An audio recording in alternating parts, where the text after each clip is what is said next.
করো তাড়াতাড়ি। আজ এই দিনটাকে মনের খাতায় লিখে রাখো, আহা হা হা হা হা, আমায় পড়বে মনে কাছে দূরে যেখানে থাকো।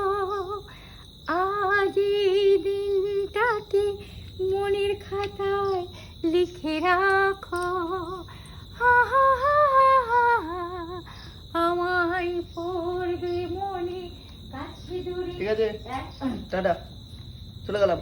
চলে যাবো কেন? রান্না করবো, খাবে কালকে আসবো, কালকে আসবো গাইস। দিদি এখন খুব ব্যস্ত আছে, আমরা চলে যাচ্ছি। হ্যাঁ টাটা, তা দেখা হবে নেক্সট ব্লগে। আর গাইস জল ঠিক আছে, জল ওই ওখান থেকে দরকার ছিল আনার। চলে গেলাম, চলো।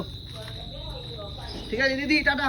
এই যে টাটা, চলো গাইস, আজকে ভিডিও এখানে শেষ করলাম। আর দিদির গান শুনলাম, অনেক রাত হয়ে গেছে। ঠিক আছে, আমার হাতে অবস্থাও খারাপ। ঠিক আছে, যতটা পারলাম তোমাদের সাথে শেয়ার করলাম। চলো টাটা।